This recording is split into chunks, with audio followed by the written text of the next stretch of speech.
18ஆம் படி கருப்பரே போற்றி, பகைவரை நடுங்கச் செய்பவனே போற்றி, நல்லதே நினை, நல்லது மட்டுமே நினை. கருப்பசாமி பிள்ளைகளுக்கு இந்த அப்பனின் அன்பும் பாதுகாப்பும் என்றுமே 100% முழுமையாக இருக்கும். அவர் எதற்காக வருகிறார், ஏன் வருகிறார், உன்மீது உண்மையான அன்பு கொண்டு வருகிறாரா இல்லையா என்று சொல்கிறேன், கவனமாக கேள் என் தங்கமே. என் அன்பு பிள்ளையே, இன்று உன்னுடைய தாயானவள் உன் வாழ்க்கையை மீட்டெடுத்து உன் கைகளில் கொடுக்க வந்திருக்கின்றேன். என் தங்கமே, உன்னுடைய வாழ்க்கையானது உன்னை விட்டு பிரிந்து சென்று வெகு நாட்கள் ஆகிவிட்டது. என் பிள்ளை, நீயோ கண்ணீரில் அங்கு தத்தளித்து கொண்டிருக்கின்றாய். நம் வாழ்க்கை கடைசி வரையிலும் இவர்களோடுதான் தொடரும் என்று நினைத்தது இப்படி பாதியிலேயே நின்றுவிட்டது. இனிமேல் நமக்கென்று என்ன நம்பிக்கை இருக்கிறது என்று என் குழந்தை நீ சிந்தித்து கொண்டிருக்கின்றாய். என் தங்கமே, இப்பொழுது அந்த உறவு தான் சிக்கிய மாய வலையில் இருந்து மீண்டு வர தொடங்கிவிட்டார். என் குழந்தையே, உன் வாழ்க்கையை மீட்டெடுத்து அங்கு உன் கைகளில் நான் ஒப்படைப்பதற்காக இப்பொழுது வந்திருக்கின்றேன். என் குழந்தைக்கு மனதிற்கு சந்தோஷத்தை கொடுக்க வேண்டும் என்றுதான் உன் அம்மா நானும் ஆசைப்பட்டு இப்பொழுது வந்திருக்கின்றேன். நான் சொல்கின்ற விஷயங்களை கேட்டுவிட்ட பிறகு இதை நீ எப்படி எடுத்துக்கொள்ள வேண்டும், என்ன முடிவு எடுக்க வேண்டும் என்று நீயே சிந்தித்து ஒரு முடிவினை எடுக்க வேண்டும். என் தங்கமே, யாரும் எந்த விஷயத்தையும் உனக்கு சொல்லி புரிய வைக்க வேண்டிய அவசியம் கிடையாது. இந்த வாழ்க்கை உனக்கு இத்தனை நாட்களும் கற்றுக் கொடுத்த பாடங்களில் இருந்து எத்தனையோ அனுபவங்களை தெரிந்து கொண்டு விட்டாய். நிச்சயமாக நீ தெரிந்து கொண்ட ஒவ்வொரு விஷயங்களும் உன்னை எந்த அளவிற்கு பக்குவப்படுத்தி இருக்கிறது என்று ஒரு முறை நீ சிந்தித்தால் அம்மா சொல்கின்ற விஷயங்கள் எல்லாமே உனக்கு தெளிவாக புரியும். என் தங்கமே, உன் வாழ்க்கையை பற்றிய பயம் உனக்கு அதிகமாக இருந்து கொண்டிருக்கிறது. ஒருவரை சார்ந்து வாழ்ந்ததனால்தான் இன்று அந்த உறவு உன்னை விட்டு பிரிந்து செல்லும் பொழுது உன்னால் அதனை ஏற்றுக்கொள்ளவும் முடியவில்லை. தனியாக நின்று இந்த வாழ்க்கையை உன்னால் சமாளிக்கவும் முடியவில்லை. பிரச்சனைகள் தொடர்ந்து வந்து கொண்டே இருப்பதால் இந்த வாழ்க்கையில் என் பிள்ளை நீ தவித்து நின்று கொண்டிருக்கின்றாய். உன்னுடைய தவிப்பு அடங்குவதற்கு முன்பாகவே இன்று இந்த தாயானவள் உனக்கான அந்த உறவை மீட்டு மீண்டும் உன்னிடத்தில் ஒப்படைக்க வந்திருக்கின்றேன். அதற்கான நல்ல வாக்கினை கொண்டு என் தங்கமே நான் வந்திருக்கின்றேன். அதனால் இந்த பதிவினை முழுமையாக கேள். என் தங்கமே, உன்னை விட்டு பிரிந்து சென்ற உறவு எங்கே சென்றது, அங்கே அவர்களுக்கு என்ன நேர்ந்தது என்பதையும் முழுமையாக நீ தெரிந்து கொள்ள வேண்டும். ஏனென்றால் இந்த வாழ்க்கையில் அவர்கள் கற்று தேர்ந்த சில விஷயங்களை நீ தெரிந்து கொள்ள வேண்டும் அல்லவா? ஒரு உறவு உன்னை இந்த அளவிற்கு காயப்படுத்தி உன்னை தத்தளிக்க விட்டு சென்றிருக்கிறது என்றால் இதனால் என்ன பலன் கிடைத்தது, என்ன லாபத்திற்காக அல்லது எந்த மன நிம்மதிக்காக அவர்கள் விட்டு சென்றார்கள் என்பதனை நீ தெரிந்து கொள்ள வேண்டும் அல்லவா? என் தங்கமே, இந்த சூழ்நிலையில் நிச்சயமாக என் குழந்தை நீ அதை தெரிந்து கொண்டால் உன்னுடைய மனதிற்கு நிச்சயமாக மிகப்பெரிய தெளிவு கிடைக்கும். என் பிள்ளையே, மனதளவில் எந்த ஒரு விஷயத்திற்காக இத்தனை நாள் நீ கலங்கி நின்றாயோ அந்த விஷயத்திற்கான மிகப்பெரிய தெளிவினை இந்த தாயானவள் இன்று உனக்கு கொடுக்க போகின்றேன். காரணம் என்னவென்றால் உண்மை தெரியாமல் உறவை நினைத்து வருந்தி கொண்டிருக்கிறாய். அதைதான் இன்று அம்மா உனக்கு தெரிய வைக்க முயற்சி செய்கின்றேன். என் தங்கமே, நீ நம்பிய உறவானது தேடி சென்றது இன்னொரு உறவை. அது மட்டுமல்லாமல் அங்கே அவர்களுக்கு இதைவிட சந்தோஷமான வாழ்க்கை இருப்பதாக நினைத்து உன்னை விட்டு அங்கே சென்றிருக்கிறார்கள். அவர்களுக்கு அங்கே என்ன பலன் கிடைத்தது என்று கேட்பாயானால் அங்கே முதலில் நல்ல ராஜ வாழ்க்கை தான் அவர்களுக்கு கிடைத்தது. அந்த ராஜ வாழ்க்கையை சந்தோஷமாக வாழ்ந்து கொண்டிருக்கின்ற நேரத்தில் தான் அவர்கள் வாழ்க்கையில் விழுந்தது மிகப்பெரிய பிரச்சனை. யாரை நாடி சென்றார்களோ, உன்னை விட்டு எப்படி இன்னொரு உறவை நாடி சென்றார்களோ அதுபோல அவர்கள் நாடி சென்ற உறவு உன் உறவை விட்டு வேறொரு உறவை தேட ஆரம்பித்து விட்டது. வாழ்க்கையில் ஏமாற்றம் என்றால் என்ன, அவமானங்கள் என்றால் என்னவென்பதை தெரிந்து கொள்ள வேண்டும் அல்லவா? மிகவும் எளிதாக ஒருவருக்கு துரோகத்தை செய்து விட்டேன், அதனினுடைய பலனை அடையாமல் விட்டால் எப்படி? அந்த பலனை தான் அவர்கள் அடைவதற்கு இன்று என்று தயாராகி இருக்கின்றார்கள். என் தங்கமே, இந்த வாழ்க்கை நிச்சயமாக அவர்களுக்கு பல கடினமான விஷயங்களை காண்பித்து கொடுத்து விட்டது. அவர்கள் செய்தது எத்தனை பெரிய தவறு என்பதை அவர்களுக்கு புரிய வைத்து விட்டது. புரிய வைத்ததோடு மட்டுமல்லாமல் பல வேதனைகளிலும் சோதனைகளிலும் கிடந்து அதிலிருந்து மீண்டு வர முடியாமல் இப்பொழுது தவித்து மீண்டும் உன்னுடைய உறவே பெரியது என்று நினைக்க இவர் தொடங்கிவிட்டார். என் தங்கமே, ஒரு விஷயத்தை நீ தெளிவாக புரிந்து கொள்ள வேண்டும். இந்த தாயானவள் உன்னிடத்தில் ஒரு விஷயத்தை சொல்ல வருகிறேன் என்றால், அம்மா உடனடியாக எனக்கு எல்லாவற்றையும் செய்து கொடு, உடனே நான் சந்தோஷமாக வாழ வேண்டும் என்று நீ கண்மூடித்தனமாக சொல்லக்கூடாது. அவர் மாய வலையில் சிக்கி இருக்கிறார் என்றால் தன்னுடைய சொந்த புத்தி இல்லாமல் அங்கே எதுவும் நடக்கவில்லை.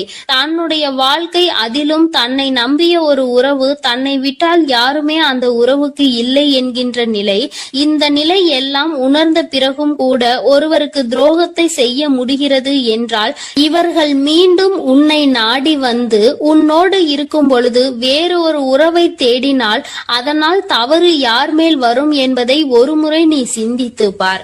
உண்மையான அன்பிற்கு துரோகத்தை செய்ய நினைத்தவர்கள் நாளை எந்த விஷயத்தையும் உனக்கு செய்ய துணிவார்கள் என்பதை நீ மறந்து விடாதே.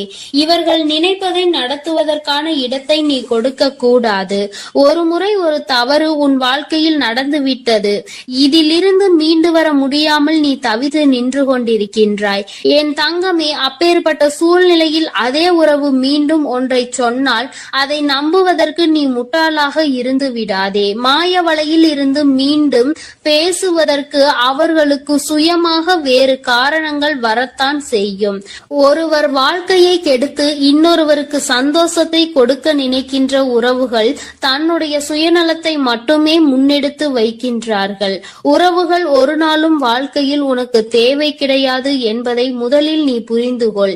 என் தங்கமே, நீ ஒவ்வொரு நாளும் இதனால் அழுது அழுது எந்த அளவிற்கு என் தங்கமே இந்த தாயானவள் முன் நீ புலம்பிக் கொண்டிருந்தாய் என்பதை ஒரு நிமிடம் சிந்தித்து பார். எப்பொழுதுமே உனக்கு நல்லதை மட்டுமே எடுத்து சொல்வேன். என் குழந்தையின் வாழ்க்கைக்கு ஏற்ற விஷயமாக இருந்தால் அதை நான் உன்னை விட்டு ஒரு நாளும் விலக்கி வைத்திருக்க மாட்டேன். என் தங்கமே, எல்லாவற்றையும் தாண்டி உன்னை விட பெரிது என்று நினைத்து இன்னொன்றை தேடி சென்ற உறவு மீண்டும் உன்னிடம் திரும்பி வந்தாலும் என்றென்றைக்கும் நீ அதனை நாடி செல்லாதே. உண்மையான உன் மீது அன்பு கொண்ட உறவாக இருந்தால் அந்த உறவு ஒருபொழுதும் இன்னொருவரை தேடி செல்லாது. என் தங்கமே, இது பொய்யான உறவு என்பதை நீ புரிந்து கொள்ள வேண்டும். அதனால் என் பிள்ளையே, எதுவானாலும் சிந்தித்து முடிவெடு.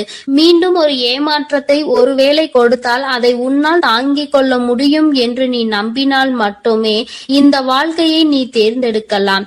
இல்லை, எனக்கு வேண்டாம், என்னால் முடியாது என்று நீ சொல்வாயானால் நிச்சயமாக நீ தப்பித்து கொள்ள வேண்டும் என்றுதான் அம்மா சொல்கின்றேன். என் குழந்தையே, வாழ்க்கையில் உண்மையான அன்பினை கொடுக்க எத்தனையோ பேர் இருக்கிறார்கள். பொய்யான அன்பிற்காக உன்னுடைய வாழ்க்கையை நீ தொலைத்துவிடக் கூடாது என்றுதான் அம்மா சொல்கின்றேன். என் குழந்தையின் மனதில் இருக்கின்ற இந்த எண்ணங்களை அம்மா நான் நிச்சயமாக புரிந்து கொண்டதன் பலனாக தான் உன்னிடத்தில் சொல்கிறேன். வேண்டாம் என்று முடிவெடுத்து விட்டால் என்னிடம் வா, அம்மா உனக்கான ஆறுதலை கொடுக்கிறேன். வேண்டும் என்று முடிவெடுத்தால் அந்த வாழ்க்கை உன்னுடைய பொறுப்பு. இனி உன் வாழ்க்கையை நீதான் பார்த்து கொள்ள வேண்டும். அதில் மட்டும் நீ கவனமாக இருந்து விட்டால் போதும். அம்மா உன்னை எப்பொழுதுமே கைவிட மாட்டேன் என்பதை மட்டும் நீ தெளிவாக புரிந்து கொண்டால் போதும். என் அன்பு பிள்ளையே, உன்னை விட்டு சென்ற உறவு மீண்டும் உன்னை தேடி வருகிறது. அதற்கான காரணம் என்னவென்று முழுவதுமாக கேட்டு தெரிந்து கொண்டு அம்மா சொல்லும் முடிவை உடனே எடு. ஏனென்றால் என் அன்பு குழந்தை இப்பொழுது மிகவும் கோபத்தில் இருக்கிறது. தன்னுடைய செயல்கள் பிடிக்காமல் மனமுடைந்து போய் இருக்கிறது. உன்னை விட்டு சென்ற உறவு நிரந்தரமாக இல்லாமல் போகட்டும். இனி எனக்கு அவர்கள் வேண்டாம் என்று அவர்களை வெறுத்து என் அன்பு குழந்தையானது இப்பொழுது மனதை கல்லாக்கி கொண்டு உட்கார்ந்திருக்கிறது. ஆரம்ப கட்டத்தில் அந்த உறவின் மீது உயிராய் இருந்தாய். இப்பொழுது அவர்கள் செய்த சிறு தவறுக்காக அவர்கள் வாழ்க்கையிலே நிரந்தரமாக வேண்டாம். என்னுடைய விஷயங்கள் அனைத்தையும் அவர் தவறாக புரிந்து கொண்டார், தவறாக செயல்பட்டார், என் வாழ்க்கையில் துரோகத்தை விளைத்தார்கள். இனிமேல் அவர்களுக்கு என் வாழ்க்கையில் இடமே இல்லை என்று அந்த நபரை என் அன்பு குழந்தை வெறுத்து விட்டது.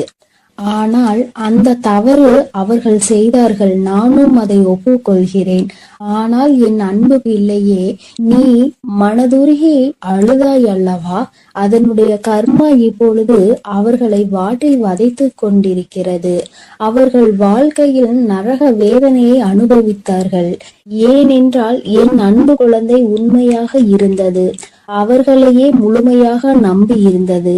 ஆனால் அவர்கள் துரோகம் செய்து ஏமாற்றி விட்டார்கள். ஒரு உண்மையான உறவை அலட்சியம் செய்தது உண்மைதான் என் அன்பு குழந்தையே. ஆனால் அவர்கள் பட்ட துன்பம் இருக்கிறதே, அது நரக வேதனை. தினம் தினம் உனக்கு செய்த துரோகத்திற்காக கர்ம வினை அவர்கள் வாழ்க்கை முழுவதுமே நடந்து கொண்டிருக்கிறது. சில காலத்திலே நல்லது எது, கெட்டது எது, நல்ல உறவு எது, பொய்யான உறவு எது என்று உன் உறவானது புரிந்து கொண்டது. உன் தாயானவள் அதை தெரியப்படுத்திவிட்டேன். ஆனால் சில நேரங்களில் என் அன்பு குழந்தையை உறவை இழந்து விட்டோம், நம் வாழ்க்கையில் மறுமுறை அந்த உறவு கிடைக்காதா என்று சில நேரங்களில் நீ சிந்திக்கிறாய். ஆனால் சில நேரங்களில் எனக்கு துரோகம் செய்த உறவு மறுமுறை எனக்கு எப்படி துரோகம் செய்யாமல் இருக்கும், அதனுடைய குணத்தை எப்படி மாற்ற முடியும், அதனுடைய செயல்களையும் எண்ணத்தையும் எப்படி மாற்ற முடியும் என்று சந்தேகமும் ஏற்படுகிறது. அதனால் அவர்கள் நிரந்தரமாக நம் வாழ்க்கையில் வேண்டாம் என்று என்னுடைய தங்க பிள்ளையானது முடிவெடுத்திருக்கிறது. ஆனால் இந்த முடிவை நீ கொஞ்சம் மாற்றிக்கொள்ள வேண்டும். ஏனென்றால் தவறு செய்தவர்கள் நம்மை தேடி மன்னிப்பு கேட்க வரும் பொழுது அவர்களை மன்னிக்கலாம், தவறல்ல. என்ன ஒன்று என் அன்பு பிள்ளையே, மன்னிப்பு கேட்டார் போல கேட்டு உன் வாழ்க்கையில் சில கஷ்டத்தையும் கண்ணீரையும் ஏற்படுத்துவதற்கு சில நபர்கள் இருக்கிறார்கள். ஆனால் உன் உறவானது மறுமுறை தவறு செய்யாத அளவிற்கு தக்க பாடத்தை உன் அன்னை கொடுத்திருக்கிறேன். அதனால்தான் ஒரு முறை செய்த தவறுக்காக அவர்கள் அனைத்தையும் திருத்திக் கொண்டு உன் காலடியில் விழுந்து மன்னிப்பு கேட்க உன்னை தேடி அந்த நபரானவர் வரப்போகிறார். இப்பொழுது நீ சரியான முடிவு எடுக்க வேண்டும். அதனால்தான் உன் அன்னை அவர் வருவதற்கு முன்னே உன்னிடம் இதை பற்றி தெரிவிக்க வந்திருக்கிறேன். இப்போது நீ உன் முடிவுகளை எடுக்க வேண்டும். ஒரு முறை அந்த நபரை மன்னித்து விடு. ஏனென்றால் தவறு செய்வது மனிதனுடைய இயல்புதான். ஆனால் தாயும் பிள்ளையாய் இருந்துவிட்டு வைராகியம் என்பதை நீ உன் மனதில் வைத்து கொண்டிருந்தால் அங்கு வெறுப்பு அதிகமாக உன் வாழ்க்கையில் வந்துவிடும். இவர் நல்லவரா கெட்டவரா என்று தெரியவில்லை, எவரை பார்த்தாலும் கோபப்படுகிறாய். அந்த கோபத்தால் நல்ல விஷயங்களை கூட சில நேரங்களில் இழந்து விடுகிறாய். என் அன்பு பிள்ளையே, புரிந்து கொள்.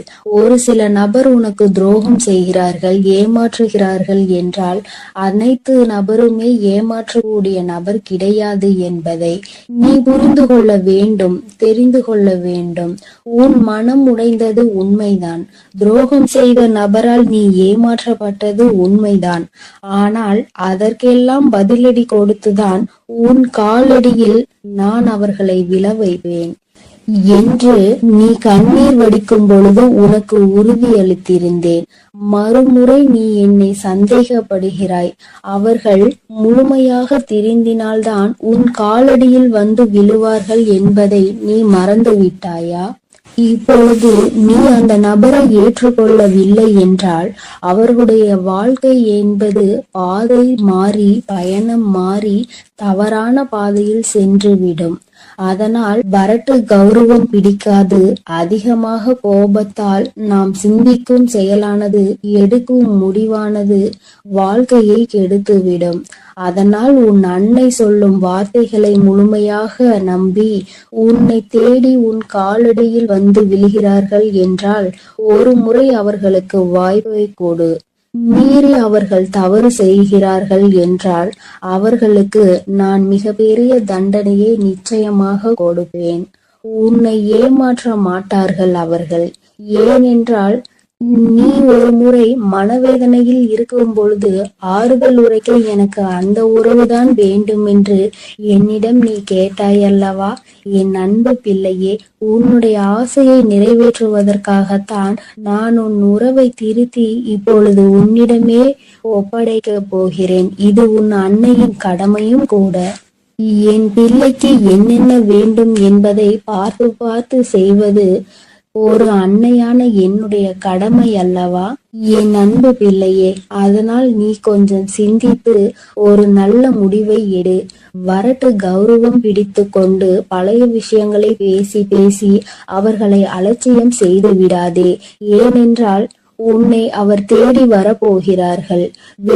வியாழக்கிழமையோ வெள்ளிக்கிழமையோ அல்லது ஞாயிற்றுக்கிழமையாக கூட இருக்கலாம்.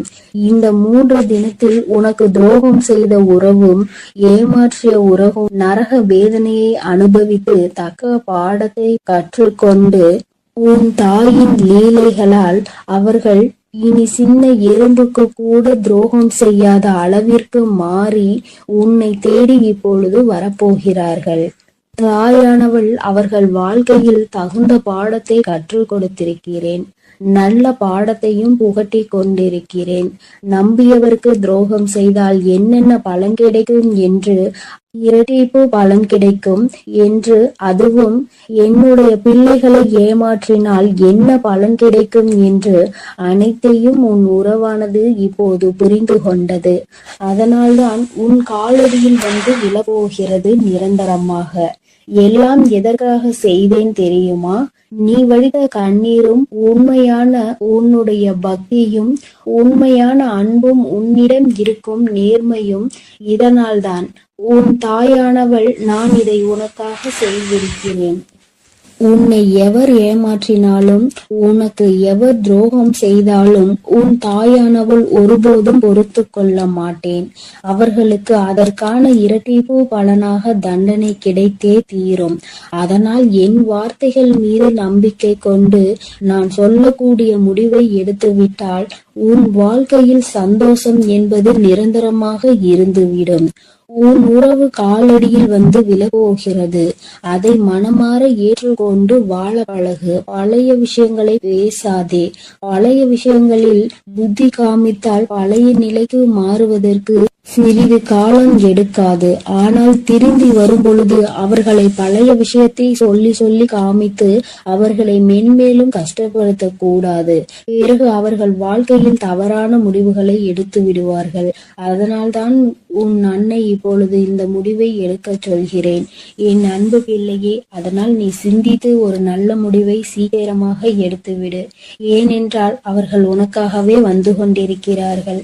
அவர்கள் முழுமையாக தெரிந்து விட்டார்கள். உன் அன்னை சொல்கிறேன் அல்லவா, என் மீது நம்பிக்கை கொண்டு உன் வாழ்க்கையை நீ ஆரம்பி என் குழந்தையே. அதில் உன்னை எப்பொழுதும் நானே வழிநடத்தி செல்கிறேன். நான் உன்னோட இருக்கிறேன். நான் உனக்காகவே இருக்கிறேன். நான் இருக்கும் பொழுது நீ எதற்காகவும் கவலை கொள்ள வேண்டாம் என் தங்கமே. நீ நல்லதையே நினை. உன் வாழ்வில் எப்பொழுதும் நான் உனக்கு நல்லதை மட்டுமே செய்து கொடுக்கிறேன். என் அன்பு பிள்ளையே, ஒரு முக்கியமான செய்தியை இன்று உன்னிடம் சொல்வதற்காக உன் வராகி அம்மா நான் வந்திருக்கிறேன். ஏனென்றால் நான் கண்ட காட்சி ஒன்று என்னை கண்கலங்க வைத்து விட்டது. அதை உன்னிடத்தில் சொல்லிவிட வேண்டும் என்றுதான் அம்மா வந்திருக்கிறேன். என்னை விட்டு பிரிந்து சென்ற உன்னுடைய துணையினுடைய இல்லத்திற்கு அம்மா சென்றிருந்தேன். பிரிவிற்கு காரணம் என்னவென்பது உன் பக்கம் ஒரு நியாயம் இருந்தாலும் அவர்கள் பக்கம் இருக்கின்ற நியாயத்தையும் தெரிந்து கொள்ள வேண்டும் அல்லவா? அது என்னவாக இருக்கும் என்று அறிந்து கொள்வதற்காக தான் உன் அம்மா நான் அங்கே சென்றிருந்தேன். அங்கு நான் நான் கண்ட காட்சி என்னவென்பதையும் குழந்தையே நீயும் தெரிந்து கொள்ள வேண்டும் அல்லவா? அம்மா உன்னிடத்தில் அதனை சொல்லியே தீர வேண்டும் என்று வந்திருக்கிறேன். நான் சொல்கின்ற விஷயங்கள் உனக்கு நிச்சயமாக மன கஷ்டத்தை தான் கொடுக்க போகிறது. ஆனால் அதற்கான தீர்வும் இதில் முடிவில் உனக்கு கிடைக்க போகிறது. அதற்கு காரணம் என்ன தெரியுமா? நீ குழம்பிக் கொண்டிருக்கின்ற இந்த விஷயம் உனக்கு முதலில் தெளிவான பதிலை கொடுக்கும். அதன் பிறகு நல்லதொரு முடிவை கொடுக்கும்.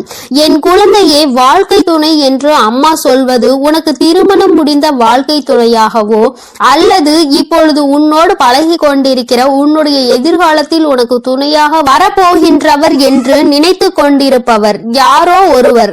என் குழந்தையை யாராக இருந்தாலும் சரி, அவர்களினுடைய மனநிலையில் உன்னை பிரிந்து சென்ற பிறகு என்னவாக இருக்கிறது, எதற்காக உன்னை விட்டு பிரிந்து சென்றார்கள், அவர்களின் இல்லத்தில் நான் கண்ட காட்சி என்னவென்பதை அம்மா உனக்கு இப்பொழுது விரிவாக சொல்கிறேன். என் குழந்தையே, ஒரு முறை உன்னுடைய மனதினை ஒருநிலைப்படுத்தி இந்த வராகியை அன்போடு நினைத்துக்கொள். எந்த விதமான கலக்கமும் உனக்கு தேவையில்லை. எல்லாவற்றிற்கும் உன் தாயானவள் நான் இருக்கிறேன் என்பதை நீ புரிந்து கொண்டால் போதும். என் தங்கமே, நானும் உன் துணையினுடைய மனதில் என்ன இருக்கிறது என்று தெரிந்து கொள்ள சென்றேன். அங்கே உன்னுடைய துணை என் மனதை தவிர மற்றவர்களின் மனதில் என்ன இருக்கிறது என்பதை அறிந்து கொண்டு உன் அம்மா இப்பொழுது வந்திருக்கிறேன். என் தங்கமே, யார் யார் என்ன நினைக்கிறார்கள் என்பதை முதலில் சொல்கிறேன். அதன் பிறகு ஏன் உன் துணை இப்படி ஒரு முடிவை எடுத்தது என்பதை நீ புரிந்து கொள்வாய். என் தங்கமே, உன்னுடைய துணையின் இல்லத்தில் இருக்கின்றவர்கள் உனக்கு எதிராக இருக்கிறார்கள். அவர்களின் மனதில் உன்னை பற்றிய தவறான எண்ணங்கள் இருக்கிறது. அதற்கு காரணம் நீ பேசிய சில வார்த்தைகள். நீ பேசியது நியாயமாகவே இருந்தாலும், உன் பக்கம் நியாயம் இருந்தாலும் அது அவர்கள் பக்கம் தவறாக தான் தெரிகின்றது. ஏனென்றால் எல்லோருமே தான் நினைப்பதுதான் சரி என்று நினைக்கிறார்கள் அல்லவா? அவர்களினுடைய எண்ணங்களும் அப்படிதான் இருந்து கொண்டிருக்கிறது. என் தங்கமே, அது மட்டும் அல்ல, அவர்களுக்குள் ஏற்பட்ட அந்த எதிர்மறையான எண்ணத்தை உன்னுடைய துணையின் மனதில் விதைத்து கொண்டிருக்கிறார்கள். அதிகமாக உன்னுடைய துணையின் மனதில் தேவையில்லாத விஷயங்களை கலந்து கொண்டிருக்கிறார்கள். உன்னுடைய துணையோ தவறாக உன்னை பற்றி நினைப்பதற்கு என்னென்ன வழிகள் இருக்கிறதோ அத்தனை வழிகளையும் அவர்கள் கொடுக்கும் பொழுது இவரும் அப்படி இல்லை என்று சொல்லாமல் அந்த விஷயத்தை காது கொடுத்து கேட்டுக்கொண்டிருக்கின்றார். என் தங்கமே, உன்னுடைய வாழ்க்கையில் இது போன்ற ஒரு விஷயம் நடக்கிறது என்னும் பொழுது என் குழந்தை அதை உன்னால் ஏற்றுக்கொள்ள முடியாது என்பது நான் நன்கு அறிந்த விஷயம்தான். ஆனால் இவையெல்லாம் நடக்கும் பொழுது உன்னுடைய துணை அமைதி காத்ததற்கு என்ன காரணம் என்பதையும் தெரிந்து கொள்ள வேண்டும் அல்லவா? எத்தனைதான் நீ அவருக்கு உயிராக இருந்தாலும் அவர்களினுடைய குடும்பம் என்று வரும் பொழுது அங்கே அவர்களினுடைய மனது சிறிதும் தடுமாற்றம் அடையத்தான் செய்கிறது. ஏனென்றால் நீ பேசிய வார்த்தைகள் அவர்களுக்கு வேதனையை கொடுத்தது என்று உன் துணையிடம் சொல்லும் பொழுது உன்னுடைய துணை என் மனதும் பெரிது சஞ்சலம் படத்தான் செய்கிறது. நம்முடைய வாழ்க்கை துணையாக காலம் முழுவதும் வரக்கூடியவர்கள் இப்பொழுதே நம் குடும்பத்தினருக்கு இடையே இத்தனை பிரச்சனைகளை ஏற்படுத்தி விட்டால் நாளை எப்படி இங்கே வந்து ஒற்றுமையாக இருக்க முடியும் என்று அவர்கள் நினைக்கிறார்கள். என் தங்கமே, அவர்களினுடைய எண்ணங்களை தவறு என்று முழுமையாக சொல்லிவிட முடியாது. நீ செய்தது சரி என்றும் முழுமையாக சொல்லிவிட முடியாது. அம்மா சொல்வது சரிதானே என்று ஒரு முறை நீ சிந்தித்து பார். என் தங்கமே, நீ நியாயமாகவே பேசியிருந்தாலும் ஆனால் யாரை பேசினோம் என்பதில் சிறிது கவனம் இருக்க வேண்டும். என் தங்கமே, உன்னுடைய வாழ்க்கை துணையினுடைய சம்பந்தப்பட்டவர்களாக இருக்கும் பொழுது சிறிதளவு கவனம் தேவை. அதற்காக அம்மா நீ நியாயத்தை எடுத்து சொல்ல கூடாது என்று சொல்லவில்லை. அதற்கான சரியான நேரத்தை நீ எதிர்பார்த்து நிற்க வேண்டும் என்றுதான் அம்மா சொல்கிறேன். சூழ்நிலைகள் உனக்கு சாதகமாக இல்லாத பொழுது நீ பேசியதுதான் இத்தனை பிரச்சனைகளுக்கும் காரணமாக மாறிவிட்டது. இப்பொழுது அது எந்த அளவிற்கு வந்து நிற்கிறது என்று பார்த்தாயா?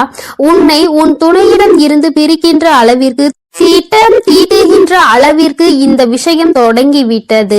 என் தங்கமே, எதுவாக இருந்தாலும் உன்னுடைய துணை காத்த அந்த அமைதிக்கு காரணம் நீ அவர்களின் பேச்சையும் மீறி பேசிவிட்டாய் என்கின்ற ஒரு வருத்தம். மற்றபடி அவரின் மனதை அங்கே மாற்றுகின்ற முயற்சிகள் எதுவும் அவரிடத்தில் எடுபடவில்லை. அதை அவர் காது கொடுத்தும் கேட்பது போல உட்கார்ந்து கொண்டிருக்கிறார் என்பதற்காக மேலும் மேலும் பேசிக்கொண்டே அவரினுடைய மனநிலையை மாற்ற முயற்சிகள் நடக்கிறது. ஆனால் இது பயனளிக்காது என்பதனை இப்பொழுது அவர்களுக்கு உணரத் தொடங்கிவிட்டார்கள். இருந்தாலும் நம்மால் ஆன முயற்சிகளை செய்து பார்ப்போம் என்று செய்து கொண்டிருக்கிறார்கள். சரி, அவர்கள் செய்வதை செய்துவிட்டு போகட்டும். ஆனால் உன்னுடைய உண்மையான அன்பு, உன்னை என் மீது நீ கொண்டிருக்கின்ற நம்பிக்கை நிச்சயமாக அவரினுடைய மனதை ஒரு நாளும் மாற்றிவிடாது. அவர்களினுடைய எண்ணங்கள் முழுவதும் அவசரப்பட்டு பேசிவிட்டாய் என்கின்ற வருத்தம் தானே தவிர அவரிடத்தில் எந்த ஒரு ஆலோசனைகளையும் கேட்கவில்லையே என்கின்ற மன கஷ்டம் தானே தவிர உன் மீது எந்த விதமான கோபதாபங்களும் அவருக்கு இல்லை. என் தங்கமே, அதனால் இந்த உறவு மீண்டும் தொடரப்போகின்ற உறவு. இந்த பந்தம் மீண்டும் உன்னோடு காலம் முழுவதும் வரப்போகின்ற பந்தம். அதனால் உனக்குள் எந்த விதமான கலக்கங்களும் தேவை கிடையாது. மற்றவர்களினுடைய எண்ணங்கள் உனக்கு எதிராக இப்பொழுது இருக்கிறது. ஆனால் என் தங்கமே, உன்னுடைய சூழ்நிலை மாறும் பொழுது நிச்சயமாக அவர்களின் மனநிலையும் தானாகவே மாறிவிடும். எப்பொழுது ஒரே பிடியில் நின்று கொண்டிருக்க முடியாது. அவர்களுக்கு அவரவர்கள் குடும்பத்தில் இருக்கின்றவர்களின் வாழ்க்கை முக்கியமானதாக தோன்றும் பொழுது தேவையில்லாமல் அடுத்தவரின் விஷயத்தில் தலையிடக்கூடாது என்ற எண்ணம் தோன்றும். அதற்கு அவர்கள் வாழ்க்கையில் இது போன்ற ஒரு சம்பவம் நடக்க காத்து கொண்டிருக்கிறது. அதிலிருந்து நல்ல பாடத்தை கற்றுக்கொண்டு வந்து உன் வாழ்க்கையில் தலையிடக்கூடாது என்பதை நிச்சயமாக புரிந்து கொள்வார்கள். என் குழந்தையே, இனிமேல் எந்த விஷயமானாலும் துணையினுடைய குடும்பத்தாரின் சம்பந்தப்பட்ட விஷயமாக இருந்தால் அவரிடத்தில் சிறிது ஆலோசனை பெற்றுவிட்டு பிறகு நீ நிச்சயமாக உனக்கு அதில் இருந்து நல்ல பலன்கள் கிடைக்கும். மாறாக உன்னுடைய சொந்த முடிவாக இருக்கும் பட்சத்தில் நமக்கு கஷ்டம் வரும் பொழுது அதில் இவரால் எந்த விதமான உதவியும் செய்ய முடியாமல் ஒதுங்கி நின்று வேடிக்கை மட்டும்தான் பார்க்க முடியும் என்பதை நீ இப்பொழுதுதானே நடந்து கொண்டிருப்பதை பார்த்து புரிந்து கொண்டிருக்கிறாய். என் தங்கமே, இனி ஒரு நாளும் இந்த சூழ்நிலை உன் வாழ்க்கையில் வராமல் நீ பார்த்து கொள்ள வேண்டும். உன்னை சுற்றி நடக்கின்ற விஷயங்கள் எல்லாம் எதை சார்ந்தது என்பதை நீ புரிந்து கொள்ள வேண்டும். உன்னுடைய அழகான வாழ்க்கையை மீண்டும் உன் கைகளில் நிச்சயமாக நான் கொடுப்பேன். மற்றவர்களின் மனநிலையை மாற்றி உன் கைகளில் அதை கொடுக்கின்ற நேரம் மறுபடியும் வரும். அதை நீ நிச்சயமாக எக்காரணம் கொண்டும் இழந்து விடாமல் பார்த்து கொள்ள வேண்டியது உன்னுடைய பொறுப்பு. என் தங்கமே, இந்த வராகி அம்மாவினுடைய ஆசீர்வாதங்கள் உனக்கு எப்பொழுதும் இருந்து கொண்டுதான் இருக்கிறது. ஆனால் உன்னுடைய வாழ்க்கை உன் கையில் தான் இருக்கிறது என்பதை நீ மறந்து விடாதே.